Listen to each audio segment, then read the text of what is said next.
Bonjour à tous. Bienvenue dans cette session intitulée Le garde-manger biologique du Québec, encourager la consommation et la production responsable.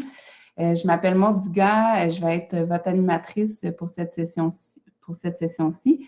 Je suis conseillère en approvisionnement local pour l'ITHQ. On va y aller quand même assez rapidement. Je vous présente notre premier panéliste, Nicolas Turgeon, qui est biologiste et agronome de formation. Il est conseiller expert dans le secteur biologique à la Direction des affaires territoriales au MAPAC depuis plus de 20 ans. Nicolas, dans le cadre de ses fonctions, il conseille les autorités sur les orientations et les interventions stratégiques à mettre en place afin de répondre aux enjeux du secteur biologique québécois. Il travaille également à la conception et au déploiement de politiques, de stratégies et d'initiatives qui contribuent au développement des entreprises et du secteur biologique.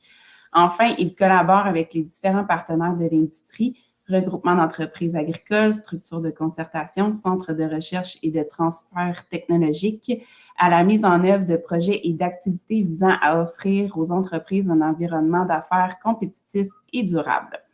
Je lui cède la parole et vous invite à poser vos questions dans la section du clavardage du chat à droite de votre écran sous l'onglet « Session ».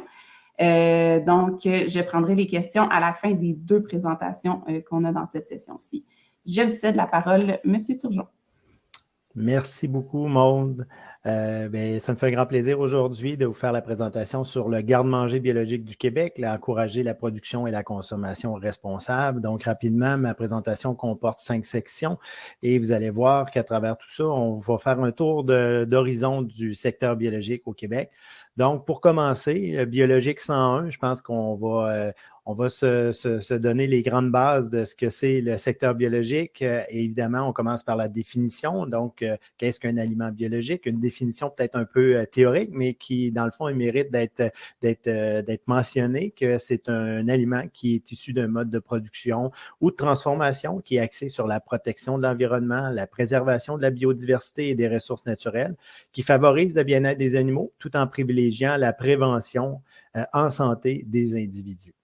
Donc, comme je le mentionnais, c'est une définition un peu plus théorique, mais on connaît davantage les aliments bio, la production biologique comme étant définie par les interdits, c'est-à-dire interdiction d'utiliser des pesticides et des engrais chimiques de synthèse, interdiction d'utiliser des OGM, des hormones de croissance dans les élevages, et pour les produits transformés, c'est l'interdiction d'utiliser des colorants et des agents de conservation synthétiques. Ce qu'on peut mentionner clairement, c'est qu'on en a fait référence ce matin à quelques reprises, la compatibilité des aliments biologiques avec les principes du développement durable, elle est bien tangible. On parle de santé, d'écologie, de prévention, de préservation et d'équité. À travers les aliments biologiques, vous avez certaines garanties en tant que consommateur, en tant qu'acheteur. Je pense qu'il faut quand même rappeler que l'appellation biologique, elle est encadrée par une loi au Québec et cette loi-là, elle oblige que les producteurs ou les transformateurs respectent un cahier des charges qu'on appelle souvent la norme biologique et les produits sont certifiés pour pouvoir porter cette appellation biologique-là, doivent être certifiés annuellement. Donc, il y a un certificateur qui vient faire une inspection annuellement, une vérification autant sur le terrain, des équipements, des registres pour s'assurer qu'on rencontre bien le cahier des charges d'appellation biologique. Vous avez ici là, les 6 organismes de certification là, qui sont accrédités, c'est-à-dire qui ont leur permis pour faire de la certification de produits biologiques québécois, les mieux connus étant Écocert et Québec Vrai. Évidemment, dans le système, on a le Conseil des appellations réservées des termes valorisants, qui est un organisme qui est mandaté par le ministre de l'Agriculture pour contrôler et surveiller tout le système, mais en même temps s'assurer que les produits qui sont vendus sont bel et bien biologiques lorsqu'ils s'inscrivent ainsi. Un élément qui est non négligeable, c'est qu'on a une traçabilité de la ferme jusqu'à la fourchette. Maintenant, portrait d'une production responsable. Pourquoi on appelle ça production responsable? Je vous dirais, d'entrée de jeu, c'est comme je le mentionnais, c'est qu'on est très compatible avec les principes du développement durable. En 2022, on avait au niveau des entreprises agricoles, tout près de 2900 entreprises agricoles. Ça représente 10% de l'ensemble des entreprises agricoles du Québec. Donc, on a 2900 entreprises agricoles qui produisent des aliments biologiques au Québec. Ça en fait du Québec le leader au Canada parce qu'on compte près de 45 des entreprises biologiques sur notre territoire. Et actuellement, on a près de 6 de la superficie agricole, même un peu plus de 6 de la superficie agricole du Québec qui est consacrée à la production biologique. On est également les leaders en transformation avec près de 550 entreprises qui font des activités de transformation et de préparation d'aliments biologiques. Ce qui fait qu'au Québec, on a un positionnement qui est quand même assez enviable, je vous dirais, parce qu'on est les leaders canadiens dans la production de lait biologique. On dépasse les 40 de production de lait biologique au pays.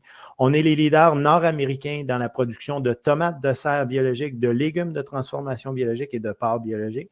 Et on est les leaders mondiaux dans la production de sirop d'érable, de bleuets et de canneberge biologiques. Ce qui fait que si on regarde au total, le Québec a une offre quand même de produits biologiques très diversifiée, plus de 11 000 produits biologiques qui soient frais ou transformés, qui sont répartis dans toutes les catégories. Les 5 principales là, qui sont identifiées ici, on parle des fruits, légumes et légumineuses préparées, boissons non alcoolisées et jus. Et vous voyez qu'on couvre dans le fond toute la gamme de produits alimentaires là, qu'on peut imaginer. Le portrait d'une consommation responsable, l'idée est dans le fond de dresser un petit portrait de comment se comporte la demande au niveau mondial et au niveau québécois. Donc, on voit que c'est un marché qui est non négligeable parce qu'en 2020, la valeur du marché mondial des aliments biologiques est estimée à 170 milliards de dollars et on a déjà atteint là, le 5 de la consommation alimentaire mondiale, ce qui n'est pas négligeable du tout. Le marché américain, bon, près de la moitié du marché des produits biologiques mondiaux se retrouve aux États-Unis. Et si on regarde au Québec, on parle d'un marché de 1,1 à 1,2 milliard, et ça, c'est en 2020. Et au niveau de la consommation alimentaire, on parle de 2,7 On a un petit retard ici, mais qui, depuis les 2 dernières années, on a fait quelques gains de ce côté-là. Mais on estime qu'on est autour de 3 là, de la consommation alimentaire totale qui se trouve là, au niveau du secteur biologique. Au niveau des institutions, parce que je pense que c'est ce qui vous intéresse aujourd'hui, on regarde un peu le positionnement des aliments biologiques dans les institutions publiques. En France, on avait un objectif d'avoir 20 d'aliments biologiques dans les menus en 2022. Bon, avec la pandémie, là, l'objectif n'a pas été atteint. On est en train de réviser un peu cet objectif-là. En Suède et au Danemark, on avait des objectifs de 60 des objectifs très ambitieux de 60 d'aliments biologiques dans les menus. Et actuellement, au Danemark, on est à 90 d'aliments biologiques dans les menus des institutions publiques. Au Québec, je pense qu'on est à l'étape de l'amorce. On a la loi sur les contrats des organismes publics où la certification biologique est reconnue comme un critère d'acquisition responsable. Donc, on en a fait mention ce matin comme critère d'acquisition. On parle souvent du prix, de la provenance, mais quand on parle de la notion d'acquisition responsable et de développement durable, on voit clairement que la certification biologique ou les produits biologiques cadrent avec ce critère-là. Maintenant, au Québec, qu'est-ce qu'on a comme garde-manger bio? Je vous dirais que je vous présente quelques exemples qui font en sorte que je vous démontre qu'on a une gamme de produits qui peuvent évidemment servir tous les types de milieux institutionnels, à commencer par la canneberge, et j'inclus aussi le bleuet. On a toutes sortes de formes de canneberge biologiques qui sont disponibles. On parle de congelés, de jus, de concentré, de purée, de poudre. Donc, vous avez toutes sortes de formats qui peuvent s'intégrer dans des recettes au niveau du milieu institutionnel. Différents formats aussi, donc, qui sont disponibles. Et évidemment, un des fournisseurs qu'on connaît bien ici au Québec, c'est Fruits d'Or, qui est une entreprise là, qui est comme l'initiateur de la canneberge biologique au Québec, qui exporte maintenant dans 54 produits. Donc, certainement qu'il y a des formats qui puissent correspondre aux besoins du milieu institutionnel. Ensuite de ça, dans les farines, on a des joueurs qui sont bien positionnés pour offrir des farines biologiques dans différents formats, mais aussi pour différents types de farines. On parle de blé, d'épeautre, d'avoine, de sarrasin, d'orge et de seigle, pour évidemment toutes sortes de produits, des farines qui sont adaptées aussi au type de produit que vous voulez transformer, qu'on parle que ce soit du pain ou que ce soit des pâtisseries. Donc, 2 exemples de fournisseurs qu'on retrouve au Québec, la Milanaise et la Coop AgroBio. Ici, une nouvelle entreprise là, qui offre maintenant de la semoule et de la farine de maïs biologique. On entend de plus en plus parler d'intolérance au gluten, bien, avec la farine biologique, c'est une option qui est intéressante. Et en bio, pourquoi pas? Il y a différents formats qui sont disponibles, des plus petits formats, mais aussi des gros formats qui sont offerts par la minoterie Calico, qui est une nouvelle usine de transformation dans la région de Joliette. Maintenant, dans les légumes surgelés biologiques, on a une gamme de produits qui sont offerts. On parle de brocolis, chou-fleur, maïs sucré, pois vert, haricots et carottes, qui sont offerts dans plusieurs formats et dans différentes coupes également. Et je pense que c'est une catégorie de produits qui peut évidemment s'adapter aux besoins du milieu institutionnel. Vous avez entre autres là, comme fournisseur Norterra, qui est mieux connu à l'époque sous le nom de Bonduel avec la marque de commerce Arctic Garden, qui offre ces produits-là. Et d'ailleurs, au Québec, on est la plaque tournante de production de ces légumes de transformation-là, biologiques, là, pour l'Amérique du Nord. Le tofu, bon, je pense que le tofu, de plus en plus, on l'intègre dans les menus du milieu institutionnel, des milieux institutionnels, mais il faut voir qu'il y a une version bio qui souvent est à des prix pas si différents que celui du tofu conventionnel. Vous savez évidemment qu'il y a différents formats, différentes saveurs, différentes textures. On a 2 fournisseurs qui sont situés sur le territoire québécois, Unisoya et Soyaeri. Et finalement, un autre produit qui, dans le fond, est de la catégorie des produits laitiers, le fromage biologique de l'entreprise Lancêtre, qui est le plus gros transformateur de produits de fromage et de producteur de transformateurs de fromage et de beurre biologique au Canada. Il offre différents types de fromage, cheddar, mozzarella, suisse, et évidemment dans différents formats. Vous voyez les formats qui sont là, qui peuvent être intéressants selon le milieu institutionnel et les besoins. Où on peut retrouver ces produits biologiques-là, puis les entreprises qui les produisent ou les transforment. Je vous dirais, vous avez une adresse Internet ici qui est le répertoire des produits biologiques certifiés au Québec. C'est un répertoire qui vous donne, vous pouvez choisir vos critères de recherche, c'est-à-dire le type de produit. Vous pouvez chercher en fonction de votre région, de sorte que vous êtes en mesure de repérer les entreprises et les produits qui sont offerts. Vous avez aussi le répertoire des aliments québécois, le RAC, évidemment, là, à l'intérieur de ce répertoire-là, tous les aliments biologiques ne se retrouvent pas. On a du travail à faire de ce côté-là, mais il y a quand même une certaine quantité de produits biologiques qui se retrouvent à l'intérieur du répertoire. Maintenant, une brève conclusion, juste pour vous rappeler que le Québec propose une offre diversifiée d'aliments biologiques frais et transformés.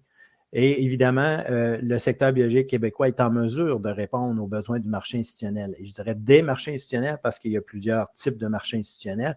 Le prix, oui, des produits biologiques est plus élevé. Vous vous en doutez, vous le voyez comme consommateur également. Mais par contre, il inclut le coût de la protection de l'environnement, de la préservation des ressources et de la prévention en santé. Donc, quand on parle de consommation et de production et de consommation responsable, je pense que c'est là qu'on voit toute la pertinence des aliments biologiques parce que dans le prix, c'est probablement le prix le plus réel des aliments parce qu'on a une internalisation des coûts. Et au final, bien, les aliments biologiques représentent de véritables acquisitions responsables pour les différents milieux institutionnels et leur clientèle. Alors, je vous remercie. Merci beaucoup, M. Turgeon. C'est très inspirant de voir aussi les objectifs que peuvent se fixer les institutions de d'autres pays. Donc, ça peut ouvrir la voie pour le Québec. Merci beaucoup. Donc, sans transition, je vous présente notre deuxième panéliste que j'invite à l'écran, M. Dubuc. Je représente donc Daniel Dubuc, qui est président d'Horizon Nature. Bonjour. Distributeur alimentaire biologique. Donc, M. Dubuc, entrepreneur œuvrant dans le domaine alimentaire depuis 40 ans, a débuté dans le secteur laitier chez Fromage Côté, où il a occupé différentes fonctions d'entrepreneur à vice-président vente marketing. Conscient des défis environnementaux, il a lancé son entreprise dans le domaine de la distribution alimentaire de produits biologiques depuis 2004 en créant Distribution Horizon Nature. Cette entreprise est devenue au fil des années le chef de file dans le secteur biologique québécois. Depuis 6 ans, il est le président de la filière biologique du Québec qui s'assure du développement harmonieux du secteur biologique.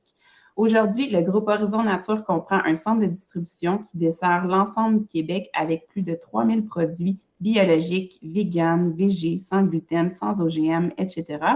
Il possède également un centre de conditionnement pour emballer divers produits et vient de faire l'acquisition toute récente de la minoterie Trigone qui transforme les grains. Donc, M. Dubuc, je vous cède la parole pour les 10 prochaines minutes. Bonjour tout le monde. Il y a 20 ans, quand on a parti de l'entreprise, l'idée qui était en arrière, c'était de vraiment alimenter la différence, puis en offrant des produits sains à la population du Québec. On a commencé dans le secteur des boutiques d'aliments naturels. On a développé une offre de produits qui servait ces marchés-là, principalement orientés sur le bio. Aujourd'hui, on compte 140 employés. Quand on parle de développement durable, ça se fait à différents niveaux dans nos entreprises. Un exemple que je veux vous amener à ce niveau-là, c'est que chez Horizon Nature, sur nos 140 employés, 50% sont allophones. Donc, la moitié de nos employés représentent 28 nationalités au Québec. Puis, ça fait partie, depuis une dizaine d'années, d'un choix stratégique d'entreprise d'ouvrir notre entreprise à multiculturalisme. Aujourd'hui, on a une équipe de vente de 12 représentants qui sillonnent le Québec avec deux chargés de compte puis 5 personnes qui s'occupent de la prise de commande pour satisfaire notre clientèle. On a commencé, comme je vous ai mentionné, avec le marché des boutiques d'aliments naturels. Graduellement, le marché du bio s'est développé. Puis, on a continué notre croissance dans la grande distribution, dans les grands distributeurs, que ce soit IGA, Métro ou Provigo. Ensuite de ça, on a continué notre développement récemment avec le marché institutionnel parce qu'on avait une offre bio qui était très importante. Puis il y avait un besoin à ce niveau-là. Puis graduellement, ça a commencé, je vous dirais, plus dans les CPE, les centres hospitaliers, les cafétérias des centres hospitaliers, puis également dans les CHSLD, quelques CHSLD qu'on distribue. Pour faire ça, on dispose de 12 camions, dont un camion électrique récemment acquis. Je crois à ce jour qu'on est le premier distributeur alimentaire à avoir à commencer à faire la transition vers les véhicules électriques. Ce qui est important de savoir, c'est qu'on vend des produits à l'unité pour répondre justement aux besoins du secteur qui s'est développé de façon plus marginale au début. On voulait éviter les pertes dans les produits frais, donc on a, à place de gérer des retours, on a décidé de offrir un meilleur service puis de livrer à l'unité pour limiter les retours au maximum. On fait une livraison 2 fois semaine dans la majorité des points de vente. C'est certain qu'il y a un volume de base qu'il faut qu'il soit là, mais étant donné qu'on est dans les produits frais, dans les produits secs et les produits congelés, on veut s'assurer de la fraîcheur de nos produits. On représente, au total, on a 3200 produits qu'on vend. Sur ces 3200 produits-là, il y en a 1600 qui sont biologiques.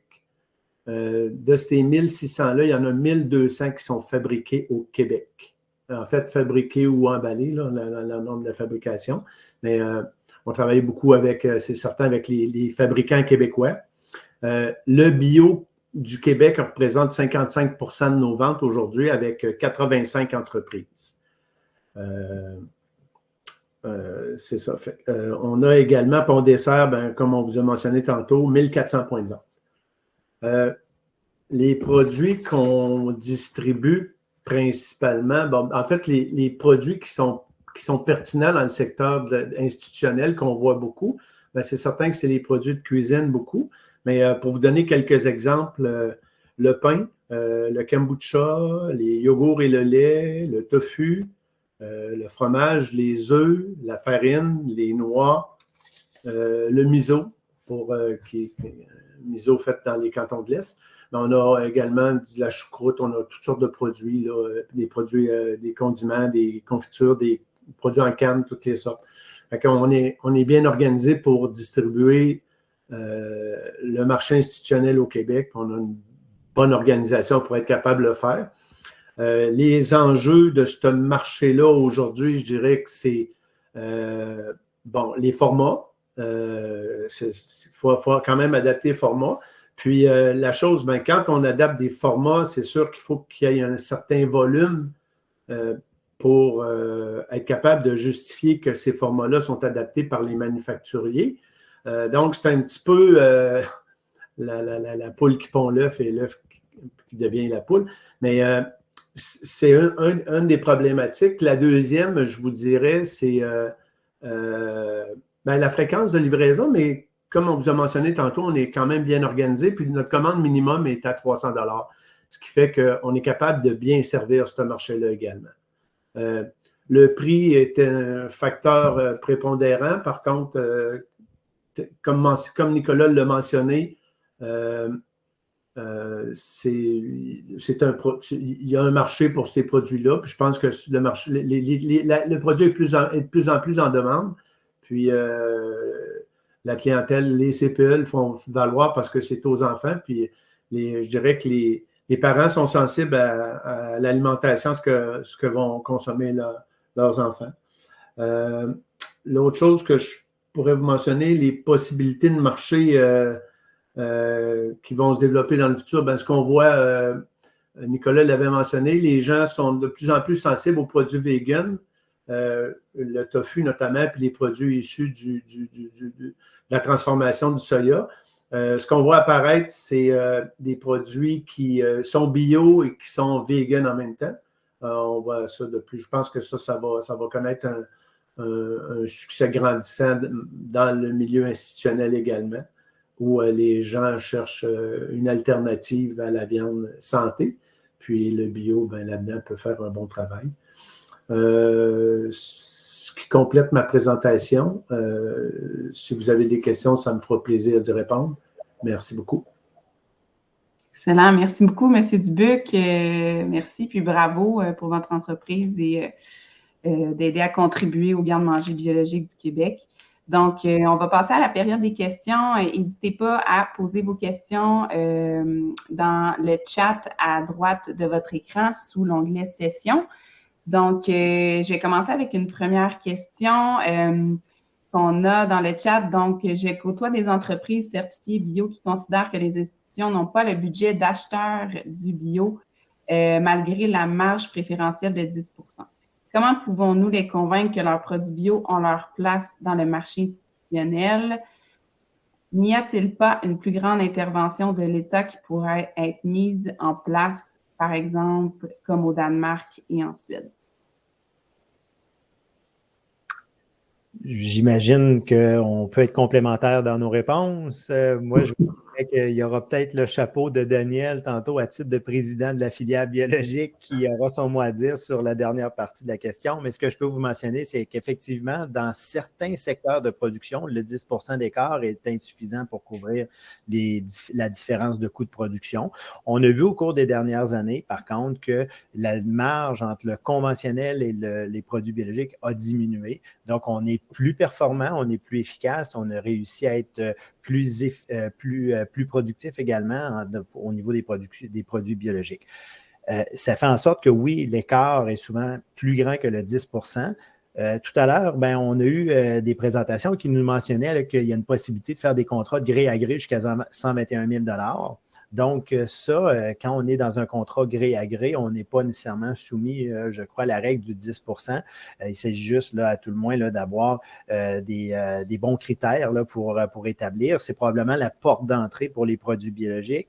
Et évidemment, ce que je vous dirais que ce qu'on a vu au Danemark, entre autres, c'est issu de grandes politiques du gouvernement qui ont fait en sorte qu'on a eu un grand développement là, de la production biologique, de la consommation d'aliments biologiques, mais aussi au niveau du milieu institutionnel, il y a des choses qui peuvent être mises en place pour, je dirais, diminuer l'impact du coût des aliments biologiques. Oui, le coût est plus élevé, mais quand on fait certains travaux à l'intérieur du milieu institutionnel, on a des exemples là, qui nous permettent de voir qu'il y a des économies qui peuvent être faites et payer peut-être une prime un petit peu plus élevée que le 10 %.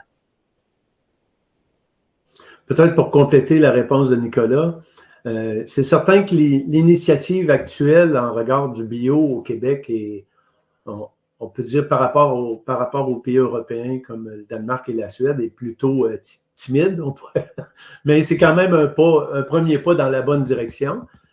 Pour enchérir ce que Nicolas mentionnait, ce qu'on voit, nous, beaucoup, c'est les gens qui vont, quand ils achètent des produits transformés, sur le prix final du produit qui est servi, c'est-à-dire quand on prend les farines ou quand on prend les produits de base, la différence de prix quand on arrive dans l'assiette n'est pas si grande que ça. Parce que les coûts de main-d'œuvre restent les mêmes pour transformer le produit puis pour le servir aux usagers. Mais c'est sûr que dans le produit, puis c'est ce qu'on voit beaucoup, les gens vont acheter du produit en vrac, puis ils vont travailler des produits transformés. Excellent, merci. Une autre question. Outre les CPE, y a-t-il d'autres institutions qui demandent du bio? Est-ce que le prix est un frein? Quels arguments de vente utilisez-vous? Plusieurs questions. En fait, oui, il y a d'autres institutions.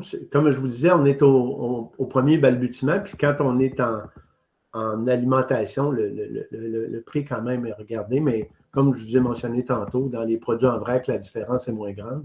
Puis, c'est une question de présentation. Hein. On présente les produits, puis les gens les essaient. Puis souvent, c'est par la satisfaction du produit qu'ils vont décider de faire le geste.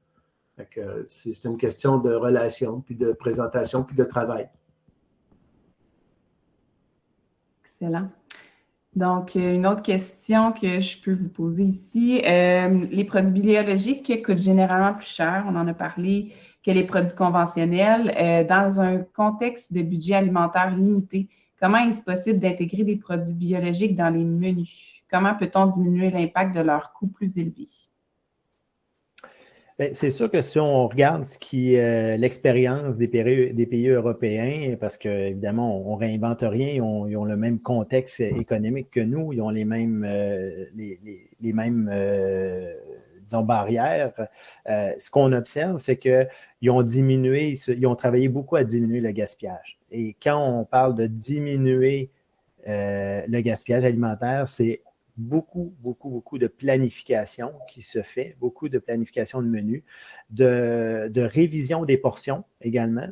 Mais ça paraît paradoxal parce qu'on augmente aussi du même coup les saveurs. Donc, on s'assure que les repas vont être très savoureux, mais en même temps, on se rend compte qu'on diminue grandement le gaspillage et ça fait en sorte qu'on est plus efficace, entre guillemets, à l'interne. Ce qu'on voit aussi, c'est qu'on va intégrer des protéines végétales de plus en plus, puis ça, c'est ce que Daniel mentionnait tantôt, on intègre des protéines végétales dans le menu, que ce soit du tofu, que ce soit d'autres légumineuses, des lentilles, tout ça, et ça fait en sorte, évidemment, là, que le coût du repas au bout de la semaine, là, si on parle d'un CPE ou ailleurs, là, ben, le coût est moins élevé globalement. Et ça paraît un peu particulier, là, mais ça va dans le même sens que ce que Daniel mentionnait, c'est qu'on cuisine beaucoup au lieu d'acheter. Donc, au lieu d'acheter des produits déjà tout faits, donc, on va les travailler, on va acheter de la farine au lieu d'acheter des pains. C'est sûr que ça demande beaucoup de travail, ça peut demander des adaptations. Dans le cas actuel de rareté de main-d'œuvre, c'est moins évident, mais on voit que à certains endroits, on a mutualisé des ressources, que ce soit des équipements ou de la main-d'œuvre, pour faire en sorte qu'on achetait nos produits le plus brut possible pour les transformer et faire peut-être, je dirais, économiser sur des marges importantes. Excellent, merci. Peut-être pour M. Dubuc, quel serait un produit vedette pour les prochaines années, un produit émergent? Bon, on a parlé un peu de protéines végétales. Je pense que ça reste un produit qui est très émergent en ce moment, surtout dans l'institutionnel. Vous parlez pour diminuer les coûts, c'est vraiment un très bon levier. Mais vous, dans vos observations, M. Dubuc, ça serait quoi les produits que vous voyez qui sont tendance? Moi, j'ai envie de vous dire, en fait, on est dans les bonnes pistes présentement parce que c'est que ça vise les deux. Ça vise l'augmentation de la qualité du produit, puis en même temps, ça vise une prise en charge de notre alimentation, puis en même temps, une diminution des coûts. Fait que je pense que dans le contexte actuel, c'est pas mal gagnant Puis en fait, on est quand même au premier balbutiement du développement de ce marché-là pour les produits bio. Fait qu'il y a encore, il n'y aura pas de grandes révolutions qui vont s'en venir, à mon point de vue, là-dedans. C'est plutôt des petites révolutions qui vont amener des grands changements. Mais c'est certain que l'utilisation, comme je mentionnais au tout début, Nicolas l'a ramené, je pense que dans le marché institutionnel, il y a une belle voie à travailler en regard de produits de remplacement à la viande qui vont venir diminuer les coûts. Des belles substitutions, comme on les appelle. Oui. Aussi. Excellent. Au niveau des fruits, on sait que ça domine les importations internationales de produits biologiques. Croyez-vous que c'est un besoin que nous sommes en mesure de combler au Québec, peut-être plus pour M. Turgeon, malgré la nordicité de notre climat? C'est sûr qu'au niveau des fruits, je le mentionnais dans ma présentation, on est leader mondial dans la production de canneberge et de bleuets biologiques. C'est clair qu'on est facilement capable de s'approvisionner en bleuets et en canneberge biologiques ici dans nos institutions. La différence de prix, comme je vous mentionnais, peut, dépendamment de qu'est-ce qu'on va utiliser comme produit, peut ne pas être si élevé que ça. Mais c'est clair que pour ces deux produits-là, on est en mesure de fournir le milieu institutionnel, que ce soit dans les formats ou que ce soit aussi là, dans le type de produit. Et je vous dirais que dans la pomme aussi, de façon plus marginale, peut-être pas là, pour fournir des très, très grands volumes, mais pour y aller peut-être avec les centres de la petite enfance ou quelques milieux institutionnels peut-être de plus petite taille, on a quand même là, quelques dizaines de vergers biologiques au Québec qui sont en mesure de fournir des pommes biologiques au milieu institutionnel. Je pense qu'il y a lieu d'aller fouiller un petit peu dans notre répertoire dont j'ai donné l'adresse courriel tout à l'heure, l'adresse du site web. Je pense s'il y a des gens qui ont vraiment cette volonté-là d'intégrer des fruits biologiques, bien, à tout le moins avec la canneberge, le bleuet et même la pomme, là, je pense qu'on a des volumes suffisants pour intégrer le milieu institutionnel. Excellent. Peut-être une dernière question. Si vous voulez poser vos questions, c'est le moment. La session s'achève bientôt. Donc, moi, j'en ai une dans les cultures plus difficiles ou au contraire plus faciles dans le biologique au Québec. Est-ce qu'il y a des cultures qui sont un petit peu plus critiques ou un petit peu plus faciles, là, justement, là, dans la culture biologique? C'est sûr qu'en production maraîchère, que ce soit fruits et légumes, c'est un défi qui est un petit peu plus important. Le coffre à outils de pesticides de synthèse n'étant pas le même qu'en production conventionnelle, bien, on utilise des techniques alternatives. Ces techniques alternatives-là sont parfois moins efficaces ou beaucoup plus coûteuses d'utilisation. Donc, c'est un secteur qui est un petit peu plus difficile, je vous dirais, à aller chercher des écarts de prix qui sont très près du conventionnel. Je vous donne juste un exemple. Au lieu des herbicides, on utilise des sarclages mécaniques pour ces cultures-là. On va utiliser de la main-d'œuvre aussi pour faire le sarclage mécanique. Mais en contrepartie, on n'a pas d'utilisation d'herbicides de synthèse. On est très performant, je vous dirais, par contre, au niveau des grandes cultures, qu'on parle des céréales, qu'on parle des oléagineux comme le soya également, on est très performant. On arrive avec des coûts de production qui sont quand même assez compétitifs et également une productivité qui est quand même assez élevée. C'est sûr que le dernier maillon, qui est peut-être celui qui est le moins facile d'avoir un écart de prix qui est moindre, là, bien que les performances sont quand même bien, c'est la production animale, la production de viande, entre autres, où là, on achète des grains biologiques qui sont plus dispendieux, on a des performances des fois qui sont un petit peu moins, et ça fait en sorte, comme on est le dernier, on va dire, maillon là, pour ce type de produit-là, c'est un peu plus élevé. Mais je vous dirais que dans l'ensemble, ce qu'on peut retenir, c'est qu'on améliore depuis les dernières années les performances du secteur biologique et ça fait en sorte qu'on puisse offrir, je pense qu'à l'ensemble du milieu institutionnel, une diversité de produits. Excellent. Avez-vous quelque chose à ajouter, M. Dubuc? En fait, je pense que ce qui pourrait améliorer la chose, puis c'est certain que l'engagement qui est timide par rapport aux pays européens, c'est sûr. Il y a une réflexion à porter là-dessus parce que En fait, en Europe, ce qu'ils font, c'est qu'ils servent des marchés institutionnels pour créer les volumes de base pour rendre les produits biologiques avec des productions à plus grand volume plus compétitifs. C'est peut-être une réflexion qu'on doit prendre. Comme président de la filière, je me sens à l'aise de ramener ce message-là. Puis, je pense que si on veut être capable d'offrir dans le temps des produits qui rencontrent les normes environnementales de haut niveau, ben, c'est une réflexion qu'on doit prendre comme société. Très bien. J'ai d'autres questions qui sortent dans le clavardage. On va étirer la session jusqu'à 14h10, étant donné qu'on a commencé quand même avec un bon retard. Donc, vous avez mentionné que les produits bio doivent avoir une traçabilité de la ferme à la fourchette.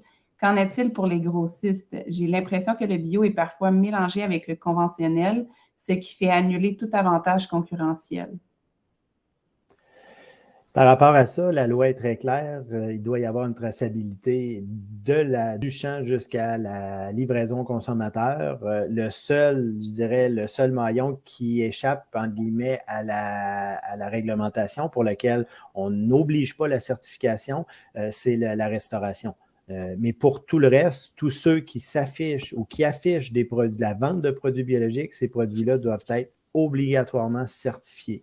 Et il ne doit pas y avoir d'allégations trompeuses. Si jamais vous avez des doutes, parce qu'on parle de grossistes, si vous avez des doutes à ce moment-là, il y a toujours possibilité de porter plainte auprès du Conseil des appellations réservées des termes valorisants, mais je vous dirais que dans l'ensemble, il peut y avoir des fois là, des emplacements de fruits et légumes, d'emplacements de certains produits qui peuvent laisser croire qu'ils sont bio, mais ils ne le sont pas. Mais il faut vraiment s'assurer que sur le produit, c'est identifié biologique.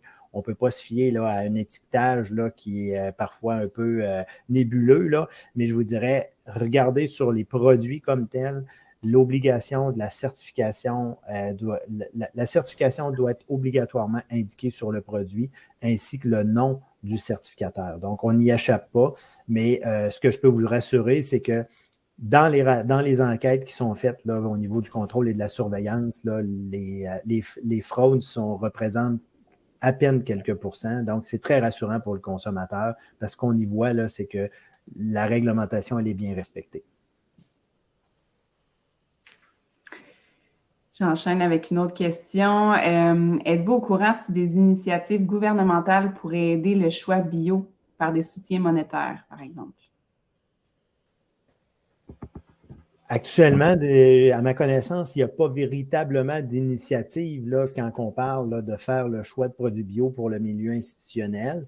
Ça ne veut pas dire que dans le cadre de projets pilotes, dans le cadre d'éventuellement de programmes de soutien financier de la part du ministère ou d'autres ministères qui ne pourraient pas y avoir ce genre d'initiative-là, je vous dirais que cet enjeu-là, l'enjeu d'avoir un approvisionnement, de permettre l'approvisionnement institutionnel, de faciliter l'approvisionnement institutionnel, Daniel pourra le mentionner, pourra corroborer, ça fait quelques fois là, qu'il y a des discussions de représentants du secteur biologique avec le ministre, M. Lamontagne, pour justement dire qu'on a atteint, le secteur biologique québécois a atteint une maturité au niveau de l'offre de produits et qui est en mesure de fournir le milieu institutionnel, mais qu'on doit peut-être se doter là, des mécanismes ou des mesures de soutien qui lui permettent véritablement de se positionner. Fait que, je pense qu'au cours des prochaines années, le forum est une amorce, on va espérer, et j'ai l'impression qu'au cours des prochaines années, on aura peut-être la chance d'avoir un meilleur positionnement des aliments biologiques dans le milieu institutionnel.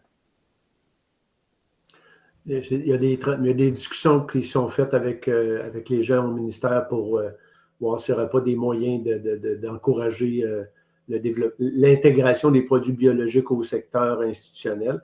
C'est une roue qui est en process, c'est de la faire suivre, mais il n'y a rien qui est fixé à date avec le ministère à cet effet-là. Il y a des représentations qui sont faites. Donc, une question d'un producteur biologique de fruits et légumes. Les détracteurs me disent que l'empreinte écologique de la production bio est aussi égale ou supérieure à la production conventionnelle. Qu'avez-vous à dire à ces détracteurs?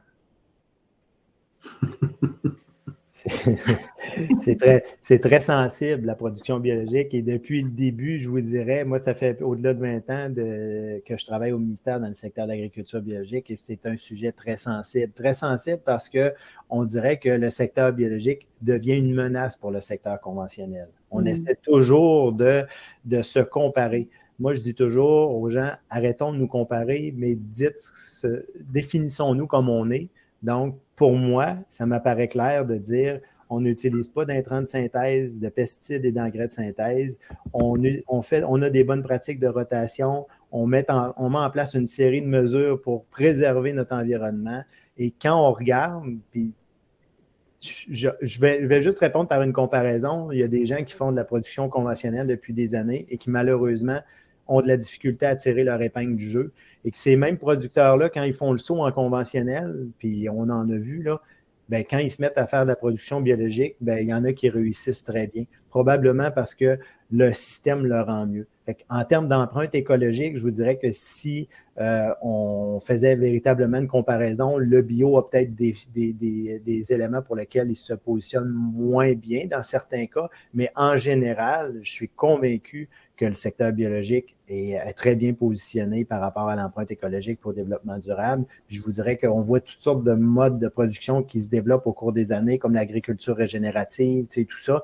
Mais je pense que quand le consommateur va véritablement savoir qu'est-ce qui se cache derrière ces modes de production-là, ben, je pense qu'il sera en mesure de se faire son propre opinion et ça m'apparaît évident quand on a un cahier des charges que tout le monde peut consulter, une norme biologique que tout le monde peut consulter, il n'y a pas de cachette à y avoir. On a un certificateur qui est une tierce partie qui vient garantir que tout ça est fait selon les règles. Je pense qu'il n'y a pas de crainte à y avoir par rapport à ça. Je pense qu'il y a beaucoup de mentalité aussi à changer au niveau de la production, des producteurs.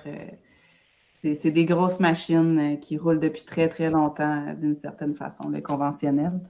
Oui. Donc, ça termine notre session. Merci beaucoup, messieurs, M. Turgeon, M. Dubuc, pour vos excellentes présentations. Ça a été super intéressant d'en apprendre plus. Merci aussi aux participants. Ça fait vraiment plaisir d'avoir pu animer cette session aujourd'hui. Donc, je vous invite à revenir sur la scène principale, donc à gauche de votre écran. Vous avez scène ou stage. Vous pouvez cliquer dessus et on revient au programme principal. Merci beaucoup d'avoir été là. Ça fait plaisir. Merci beaucoup.